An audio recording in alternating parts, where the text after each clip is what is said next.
Welcome, everyone, to the Pick Six Podcast. We discuss the biggest stories in college football. I'm your host, Chris Chang. And as a reminder, please like, comment, and subscribe to the channel if you haven't already. It really helps us out here. Also, be sure to send us your story ideas to the pick6guys@gmail.com. We want to know, what do you guys want to see and hear us talk about? Address in the description below. Guys, we have got a banger of an episode. We will be discussing UGA and FSU canceling their home and home series. What are they going to do? The Big Ten's big payday. And of course, the Big 12 selling its soul to the devil. So now, every now and then you read a story. You think nothing of it. You minimize it because it's just like, all right, cool article. We're moving on, until you see another story, and you start to see a through line and a bigger story unfolding. That's what happened when I saw the Big Ten's revenue numbers.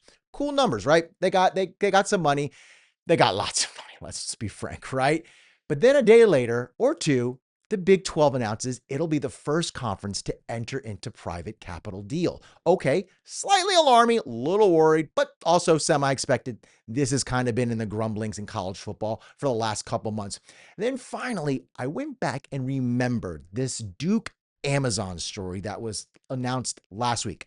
I know it's basketball. I'm going to get to it when we get into the story and explain the through line. But if you really pay attention and you look through all of this, we are watching, guys, the demise of college football in real time. What do I mean? So first, let's talk about where this is kind of all starting, or what is laying the groundwork for all of this. The Big Ten Conference distributing a record $1.37 billion to its 18 members for the 24-25 fiscal year, that season. That was also, just a reminder, that was the year Ohio State won the national championship, which was an increase from the previous year by $500 million. That was up from their $883 million they made the year before. The Big Ten's 55% increase was fueled in part by its first full year having all 18 teams in their conference after the additions of Oregon and Washington. The league also gained more revenue through its success in the first 12-team college football playoff won by Ohio State following that 2024 season. Now, full members in that season received between 76 million and about 79.87 million. Fun fact, Oregon and Washington, because it was their first year and because they were late to the Big Ten party, are only receiving partial revenue shares until 2030, till that Big Ten contract is set to renew. Now, how does this compare to the SEC? In February, the SEC announced it had distributed about a little over $1 billion to its 16 members for its fiscal year, that same year of 24-25. Again, we're not going to get everyone's final numbers probably till the end of this month. For that year, the ACC is still out. Which, though, for the SEC, that $1.03 billion was a $200 million increase. And so that was a great earning for that conference. They, I think, averaged about 72.4 million per school. But to put this into perspective, when you're looking at what the Big Ten made, and I believe I just said the 1.3 versus the 1 billion, you're looking at the difference between what the Big Ten made and compared to the SEC is almost the entire year of what the Big 12 made. Now, you look at the ACC at the time of this filming, they only had from the previous year about 711 million with television revenue, roughly at about $487 million, right? With the average payout being about 45 million per school. So they're about on the same level as that Big 12, but they do the unequal distribution model. Chris, what does this have to do with Georgia FSU? I'm going to get there. All right. So the Big 12 had similar numbers, with their conference paying out schools ranging from about 42 million to about 37 million. Yes, it is lower than the ACC, substantially lower, pretty much half of what the Big 10 is making for their full members, but 20 million for newcomers UCF, BYU, Cincinnati, and Houston, which at this point are pretty much leading their league. So the Big 12 is literally getting those teams for pennies on the dollar. Now, speaking of the Big 12, they approved recently a 5-year agreement with Redbird Capital Partners, becoming the first conference in major college sports to strike a league-wide private capital deal. Now, this is not private equity, it's private capital. Think of them as cousins of each other. We won't get into the weeds of it too much. But this strategic partnership was the first reported by Front Office Sports and Yahoo Sports, with Redbird Capital including Weatherford Capital. Weatherford Capital may sound familiar to you FSU fans because that is Drew Weatherford's investment company. Now, the three-pronged partnership is designed to grow revenue for the league at a time when some schools are clearly strapped for cash. In other words, this is basically a payday loan, right? Because they're going to have to, as I'm going to describe right here, Redbird will provide the Big 12 with about $12 million dollars in capital infusion for just their front offices and for the league in itself. And then they will help create commercial revenue for the conference. The league's 16 schools will have access to about $30 million dollars each in a one-time line of credit that would have to be paid back with double-digit interest rate over time. Guys, again, this is, in all intents and purposes, it's a payday loan. This is, again, a one-time loan. So congratulations, you'll be getting an extra $30 million. You'll be probably on par with the Big 10 in SEC for 1 year, but then you will be in a mountain of debt. Now, the deal, which is labeled private capital deal, is not private equity. It does not involve selling a portion of future revenue or giving up voting rights, preserving that league's equity, unlike other proposed more restrictive private equity models that have become popular in the last 2 or 3 years. Now, Utah became the first school to land a private equity deal, not private capital, which is different, when it signed with Otro Capital, and a private equity doesn't seem to be disappearing in college football. The Big Ten negotiated with UC Investments for months before the deal fell apart because of opposition from Michigan and USC. And then the SEC themselves had been working with investment banker Goldman Sachs to explore potential partnerships despite pushback from league presidents and chancellors. So, do I realistically think anyone in the Big 12 is going to do this? No, but Ross Ellinger at Yahoo Sports, who wrote this story, kind of felt like it's either going to be a 0 or maybe like a 2 to 5 school. And now, why did he pick 2 to 5 schools doing this? Because he thinks maybe someone will get desperate. They'll take that 1 year loan in hopes that it will really infuse a lot of capital and allow them to acquire a lot of talent to boost their program's notoriety up, maybe even give them time to create maybe their own partnerships with other media outlets, which we're going to talk about in a few minutes. And so if one does it, well, their competitor, who is probably on the same level, can't allow that just to happen. So they're going to do it as well. So what is the point in all of this, Chris, right? So Redbird, who just entered that deal with the Big 12, is invested in Paramount, who happens to be the owner of CBS. This could strengthen the Big 12's position in the future with TV negotiations, as a current deal runs until 2031. Now, whether either with CBS or with TBS and TNT, who is part of a WB merger that Paramount is trying to finalize. I know a lot of names in this right now, but just think of it this way. Redbird is associated with Paramount, who at this point owns CBS and is about to own Time Warner, who owns TBS and TNT. So maybe Yormark, the commissioner for the Big 12, felt like, hey, this is our inroad to get into TBS, TNT, or to make our deal a little bit sweeter for CBS in the future. But here is where I think the bigger issue and the point of this video conference is happening, right? Conferences are facing a widening revenue gap against the SEC and the Big Ten, with projections showing a potential $60 million gap per school in a deficit by 2036 compared to all the other leagues, right? So in other words, there is no catching up.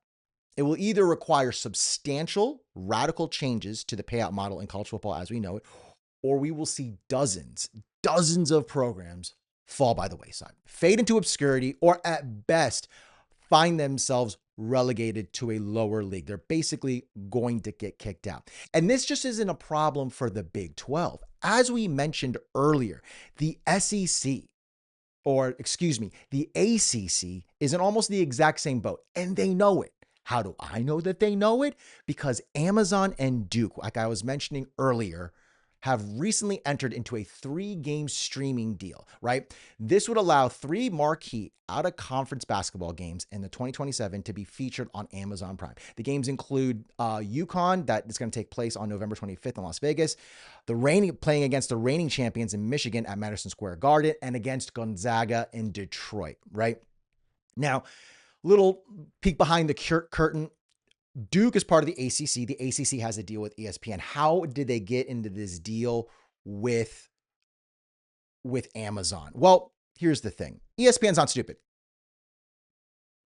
ESPN sees that the Big Ten is making loads of money through Fox, CBS, and NBC, and they need to keep their business partners happy, right?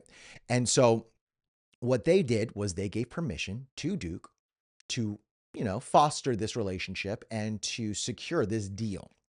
Now, what the specifics are of this deal, how much ESPN is going to get paid from Amazon, how it's going to be broadcast, no one really knows. But the fact that ESPN was willing to give Amazon this deal was a major, major clue into the UGA story. Because I know what you're thinking, Chris, this is basketball. What does this have to do with football? And I'm going to say everything, right? Because for months, dozens of times, I've said this, right? Once the big boys in the room start looking around, they aren't going to want to carry the dead weight of their conference, right? And wouldn't you have it, the ACC is paving for that to happen, being the first conference to do uneven distributions, and now this first of its kind deal with Amazon. Pandora's box has been opened, and all big players have been put on notice, with the Big Ten and Fox poo-pooing this entire Duke deal. Why? Because they know they are on the clock, and it's only a matter of time until Ohio State or Michigan start asking for more. According to USA Today, Ohio State's value in this environment is probably 3 times the $91.5 million the Big Ten is paying them currently, right? And according to Forbes, the big game, the annual matchup between Michigan and Ohio State, is worth $100 million in revenue alone. So just that one game is worth more than what the entire Big Ten is paying Ohio State. Why would they stay? Why would the Ohio States, the Alabamas, the Georgias choose to continue on like this? It doesn't make sense, especially when in their eyes, a lot of these programs see Duke, an inferior program, see the ACC, an inferior conference, exploring more lucrative possibilities, which it didn't take long, guys. It didn't take long at all. As Georgia and FSU recently announced, they are canceling their home and home series for the 2027 and 2028 seasons. Both mutually agreed to the situation and are now working on a neutral site deal. Does this sound familiar? It should, because it's exactly what Duke is doing in basketball. Sure, they'll say it's because the ACC and the SEC are moving to 9 games, but as a person who worked in broadcasting for nearly a decade and then worked in public relations, I know a good spin when I see one and smell one, right? And so UGA and FSU are both under the ESPN umbrella. ESPN obviously gave this blessing to Duke to approach Amazon. This allows Amazon to be basically the streaming guinea pig and to work out all the kinks for football. Because while I don't think this deal will be worked out, and it could be, because here's the little inside baseball. When things are announced, when you see things get published either in a press release or you see it on the news, it's hashtag what we call in the industry old news. It's already been circulated. It's already been discussed. The deals have been done and they're on to the next thing, right? You're just getting just like this podcast, you're just getting the fluffed up and the spruced up version of the story to make it all organized and whatever. Don't get it twisted. The second that Duke deal went in, Georgia and FSU were probably already ready to cancel it. And probably at the behest of ESPN, who was saying, hey, we're working out this deal with Duke. I think we can do something similar in football with you two. Because remember, like I said, UGA and FSU are both under the ESPN umbrella. ESPN needs to keep these schools happy because there is always, at any moment, especially, and I know 2030 sounds like it's far, but don't get it twisted, it ain't that far, right? And especially when you're talking about media planning, you're talking about all these conferences writing their new CBA, well, not CBAs, but their agreements for their schools and their partners. They're already planning for 2030, probably next year. So I wouldn't be surprised, honestly, if ESPN was like, hey, we worked out this deal with Amazon, with Duke. We're going to try and do something similar, but we got to cancel these home and homes, right? Because legally, it's you have the rights to this and you have the rights to that. And if we can make the same amount of money you would make in your 1 year at your home for both of you. So let's just say they were going to make 50 million, right? UGA when they played in Athens and FSU in Tallahassee on their respective years. Well, guess what? You're both going to get that in 2028 when we move it to that date.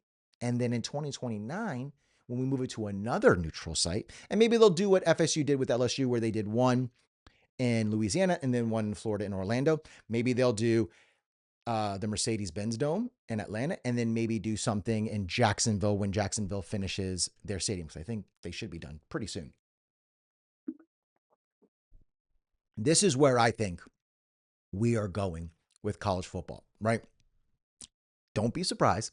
Again, this UGA FSU game being back on, my guess, 2028, 2029, at a neutral site, and wait for it, on a streaming platform.